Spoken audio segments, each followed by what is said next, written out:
Hi, and welcome back to the Plant Show. I'm Angela Plant here with Christina Quinn. Hello!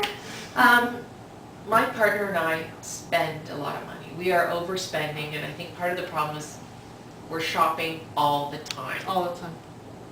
What advice do you have for people like us? Yeah, well, we're all people like you, right? I mean, there's a mall on every corner, there's stores all over the place. Retail makes up a big part of our lives. That's the reality of it. And so I run my home like a business, and the fact of the matter is, CFOs, we don't shop for sport. We do not shop for sport. It is not part of the fabric of my life to go to the mall or go to the upmarket and spend money. If I need to purchase something, I'll go to the mall. So a big part of it is being aware of what your habits are and try to substitute less expensive and healthier things for the Saturday at the mall. That's the first thing. The second thing is, when you are shopping, try and visualize yourself as an indulgent child. So you want little toddler you to get things that they need, but however, you want the things that they buy to last a long time. Yeah. So don't waste your money on something that's going to be garbage or disposable in a week or 2 weeks.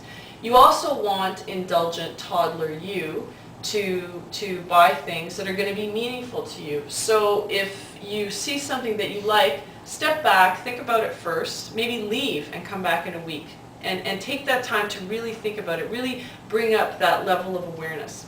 So those are the two main things. And the third thing is, if you live and if you earn money, if you're in a high tax bracket, you're paying a huge tax on your luxuries.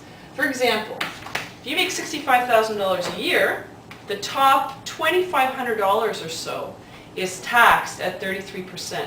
Now you've already used much of your salary for the necessities of life, right? You got to pay your mortgage, you got to pay your car lease, you got to pay for gas, you have to pay for your taxes, your property taxes, and so on. So if you're spending on little tchotchkes and luxuries for yourself, they're actually costing you 33% more than everything else, because at $65,000 a year, that's the tax on your luxuries. So if you take this information to the mall with you and you pick something up that clearly you don't really need, you're not going to die without it, no one's suffering without it, you're holding a luxury in your hand, tack on 33% to the price of that. And that's what you're paying. What if it's 50% off? Uh-oh. Well, this is it. Yeah. Now, you're sitting there, you're holding something, you know it's 33% more expensive, but it's half price. Yes. Now you got to start thinking, and this is what we're trying to do. Yeah. We're trying to make you aware. So if at 50%, when you tack on the 33%, if it makes sense to buy, then buy it and be grateful and know that you're indulging and splurging on yourself. Don't make it a regular habit. Oh, I could get this, because that will leave everything meaningless. Yeah. And what's the point, when you're at that stage? So these are the tips to you. Be aware, if you've got bad shopping habits, change your habits, change up the routine. CFOs do not shop for sport. So when you're holding the luxury in your hand, understand that if you're making $65,000 a year, there's a 33% upcharge for it. If you're making over $100,000 a year, you're paying 50% more than the ticketed price. So keep this at the forefront of your mind, be conscious, and be aware. You'll be better off for it.